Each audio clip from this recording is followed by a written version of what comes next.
Welcome into Carps Corner, and a lot of great stuff to talk about today. A lot of great things going on. The NFL draft coming up. A lot of finishing up. A lot of not so great things that are happening in the world of college athletics. And it's a tumultuous time right now. There's a lot of ups and downs, ins and outs as we navigate this world that we're living in with the NIL, with the transfer portal, and trying to kind of figure out where all it's going. There's so many questions, not very many answers.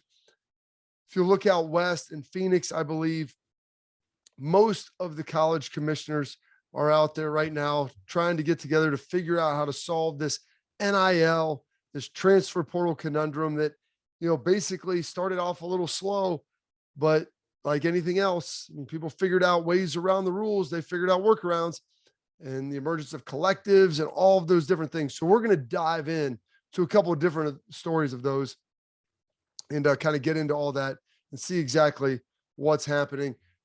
As far as the draft, we're looking at the segregation of college football, and it's happening right before our eyes. So we'll take a look at that and look at some of the draft numbers and see where some of these teams, schools, and conferences ultimately are.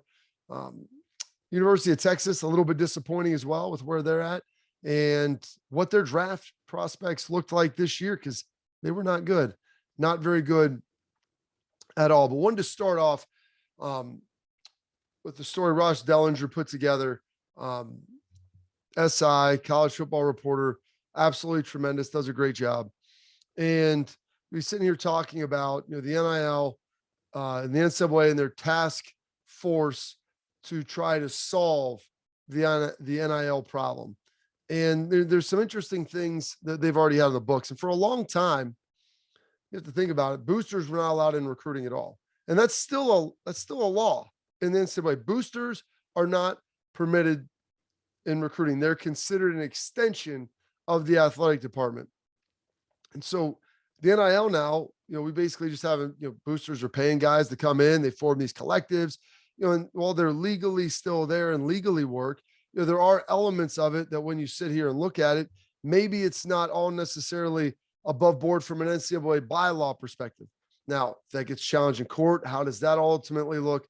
Still a lot of questions, a lot of ambiguity there with it, but NCAA trying to clean it up. So, one of the things they threw out with this, and this is some of the quotes that are kind of coming out, and this is the sentiment of Ross Dellinger and what he's trying to garner from some of these different university presidents and conference commissioners and ADs and everybody. And so we'll throw the first one right here. It says university administrators, part of a task force to review NIL, are finalizing additional guidelines that are expected to clarify that boosters and booster-led collectives are prohibited from involvement in recruiting. Multiple sources tell Sports Illustrated. The guidelines will provide more guidance to member schools on what many administrators say are NIL disguised as, quote, pay-for-play deals orchestrated by donors to induce prospective recruits players off other college teams to retain their own athletes. So what that's basically saying is you can't use NIL, which is what everybody has kind of talked about, of bringing in players, keeping players on your team, or bringing in players from another school. A little bit of tampering there. And so that's a huge element that is starting to occur as we watch guys get into the portal and, basically just kind of garner their market value. And that's essentially what it's become. Hop in the portal after a great year. Let me see what my market value is. Maybe someone from my school steps up and pays me. Maybe they don't, and I go somewhere else. Or at worst case, I start a bidding war and I can drive it up and really get some cash from it. And so then the NCAA, they're putting together a task force, and maybe they're finally trying to get ahead of this thing. Maybe after so long, with just the impotence of Mark Emmert and everything that he was doing and his inability or lack of desire to act, finally the NCAA is trying to say, hey, let's see if we can get a little bit of teeth to this. See if we can figure this darn thing out. And so we'll put together this task force to try to resolve some problems. And so the donors, the boosters, always been a deal. And so they're going to try to push this back on the schools. And like I said, will this hold in court if all of a sudden a booster, sues and says, hey, I'm allowed to pay this player to sign autographs for me or to represent my company, $250,000. I don't care if they just got to school here. We signed a contract before they even came. That doesn't matter legally. I don't care what the NCAA says.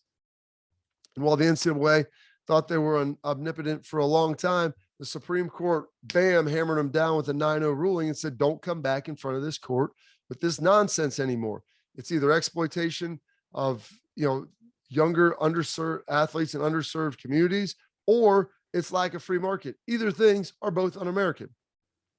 And so this is how the NCAA, this is how their plans were to kind of get this thing under control and kind of stop it a little bit. So we'll throw this up. Schools that do not control their donor spending could be found to have violated NCAA rules and will be sanctioned according to the document. The NCAA enforcement staff have made inquiries only to a small handful of programs so far, but the guidelines could spark deeper investigations into improper inducements tied to NIL payments. What does that ultimately mean? Well, the pay-for-play system. For a long time, as I mentioned, boosters were always considered a part of the athletic department, an arm of the recruiting department, if you will. Well, NIL kind of threw that out the window because those people, a lot of them are large business owners. That's how they got wealthy. They have discretionary income. Some they spend with the university. And honestly, now we can start paying players. That's going to give us great publicity as well. And you'll find out about companies that you may have never heard of, and it's going to give them national relevance or regional relevance simply due to what they're bringing on with the NIL and how they're going to try to start taking care of players. So that's simply trying to push on back on that. We'll see how successful it is. I'm not fully convinced that what they're doing right there is going to work, but at some point we have got to put some guardrails around name, image, and likeness in the transfer portal, because what is currently going on now is unsustainable. And I'm all for players getting theirs. But at some point I thought, okay, you get to school, you play ball, you play well, you could go have a chance to sign some deals, make some cash off of it. I didn't think it would fully go into just a straight up recruiting endorsement like this. So with that, I'm trying to solve a problem and trying to figure out a way to do it. Thinking through my head, maybe is it a situation where you can't get NIL money outside of a YouTube channel or Instagram stories or stuff like that you're getting paid simply per views and for them to put commercials on the views, but you can't get money from maybe third-party outside sources or boosters or collectives or whoever it might be. And so maybe you've been at the school for 6 months to a year, completed a full season, whatever that looks like. That'll make sure you can't really use it as well in recruiting. Coaches can promise it, people can promise it, but if guys don't play well early, they're going to be less less willing, if you will, to pay that money out, knowing there's not going to really be a return on it for a guy who's not that great. And that'll also help slow down the transfers, where you can still transfer. You can play immediately, but you can't just hop in the portal and say, hey, it's going to be a bidding war right now. Come bid on me and we'll be good. Because that's what we've kind of seen. And so you look down at Miami, and Miami and Pittsburgh are two places that this has been very, very not prevalent, but evident of how it's happened and what's gone on. So big Miami booster, John Ruiz, it's dedicated $10 million to NIL to try to prop up football and basketball and maybe a variety of other sports. Owner of Life Wallet.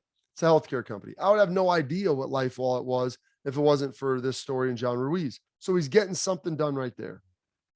But they basically, helped recruit Kansas State guard Nigel Pack to come in, signed a 2-year, $400,000 deal with Life Wallet.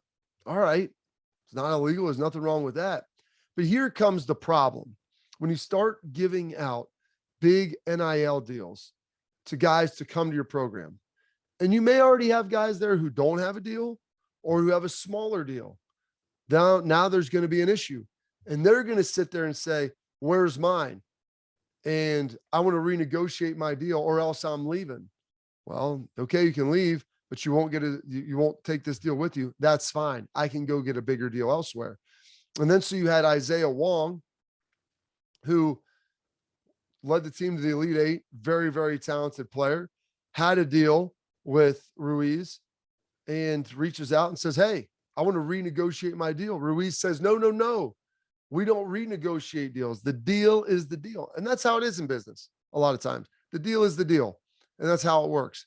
Well, Isaiah Wong has the ability to up and leave. This is free market. This isn't like the NFL where you can say, I want a new deal, but you're still under contract. Isaiah Wong can jump in the transfer portal and slide somewhere else. Maybe he gets a better deal to go play at another school. And so that is one of the big issues that you're trying to battle here. You're going to have issues within the team.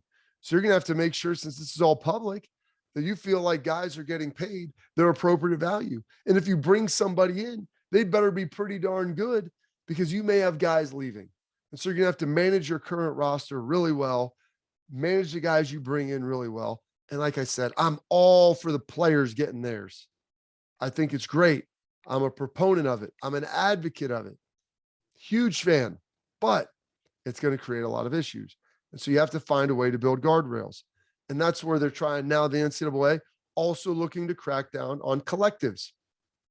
What's a collective, you ask? Well, boosters have started, these 501c3 charities, have them in Ohio State, Tennessee, Texas, Miami, Bama. They're all starting. They're everywhere. They will donate money into a pool. We'll attach it to a 501c3. We'll do some charitable work. So this money is tax deductible. We can put it in. We're a nonprofit. And with that, then we will allocate dollars to players. Sounds a lot like pay for play. And somebody's trying to crack down on it. Will they be able to? I'm not sure that they're going to be able to have success with it. And especially if someone sues and tries to take it to court. That's why whoever they bring in as the new president of the NCAA, they have to have a rock hard stomach, some intestinal fortitude, and the ability to build a consensus. And the fact is, the ADs and the presidents, they've got to have a desire and a willingness to get this done. The NCAA spent $70 million in court trying to fight this. It's not fighting it. It's finding a way to make it work, and to make it work for everyone, so that the players are still getting paid, but you have some sort of, and some sense of law and discipline. And there is some consistency in operations, because we're not really teaching, I don't think, the right things here. And these folks are still young. They're 18 to 22 years old. They have a lot of learning left in life. And so that's part of what the college mission always was. So we go to Pitt. Jordan Addison, Biletnikoff winner, elite wide receiver. Fortunate to catch a lot of balls from Kenny Pickett. Kenny Pickett left. Rumored he was going to get in the transfer portal. Rumored it was USC that was providing a recruiting inducement. There was an NIL opportunity for $3 million. $3 million bucks. That all came kind of public. People kind of pushed back. Lincoln Riley, they kind of bristled at that. Hey, that's not a good thing. So then apparently he wasn't in the transfer portal. Well, now all of a sudden he is in the transfer portal, and that has been confirmed. Does he ultimately go out to USC with Lincoln Riley? Does he get a $3 million NIL deal? The guy played really well at Pitt. There's probably some money for him to be had with the Pitt Panthers in the city of Pittsburgh. Probably not as much as he could get out at USC. Maybe they've got, Caleb Williams and Matt Leinart. They started an NFT deal out there. There's probably more cash to be had. Caleb Williams probably a better quarterback than ultimately he's going to have at Pitt. Kenny Pickett was just drafted in the first round. And so I understand his desire to transfer. Understand maybe trying to get to a better situation. But also in reality, you have to try to look at this and understand as well. Heck, at some point, like, you have a great season, you just hop in and someone's going to say, we'll give you $3 million to come play at our school and come play somewhere else. And you don't have to sit out. So there's no penalty to it. There's no reason not to do it. Unless you're really tied to that school, you go finish up there for another year. And so you can ultimately get in the NFL and you score $3 million, and maybe you even improve your draft stock in a situation like this. I have no idea, man, but there's a lot of working parts, working pieces that need to be slid around. But I don't think anybody wants to see a situation like Jordan Addison at Pitt, where you have a great year, you win the Blitnikoff, you essentially are dangled out there in free agency, maybe even tampering with Lincoln Riley. I have no idea. Or maybe USC. And they say, hey, come here. We'll give you $3 million. Come join our team and join this monster. I don't think that's what anyone wants to see in college football. I don't think the fans want to see it. I don't think coaches want to see it. I'm all for dudes getting cash. And I'm all for guys being able to transfer. But the transfer is usually, hey, if your coach left, you have the ability to leave. If you're not playing somewhere, you have the ability to leave. That's what the transfer portal you felt like was originally there for, helping to improve your opportunity. Hey, you're homesick. Your mom is sick. Family member, something happened. Boom. That was the transfer portal, not to ultimately get in there and just try to basically be like a free agent. And you can do it multiple times a year since there's no constraint around that now, just to garner a larger dollar somewhere else. I mean, what are we talking about? What are we talking about? And I'm a fan. I'm a fan of the NIL. Name, image, and likeness, guys being able to get cash. All sports, football, basketball, Olympic sports, men, women, everybody should be able to get some cash while you're in college. Because a lot of people, as we've learned from the NCAA and their massive ruse they put up, many of them will be going pro in something other than sports. So you got that going on. Now I want to get to, a fairly significant issue. What's happening now, the segregation of college football. So Oklahoma and Texas, as we know, are going to join the SEC. Cincinnati is going to be joining the Big 12, as is with Utah, Central Florida, and BYU. And so the Big 12, I think, might be in decent shape. They lose their two behemoths, but based upon this last draft, if you look at it, I mean, Cincinnati, there's a banner year for them, banner last two seasons. They're going to be bringing a lot to the table, especially this year. But, we're going to throw this up on the screen. Here are the draft picks. SEC 65, Big 10 48. Okay, so there's a decent gap there of 17. Then all of a sudden you drop down to 25. And so now you're talking a gap of 23, and that's with the Pac-12 and the Big 12, ACC at 21. The American, for heaven's sakes, is at 19.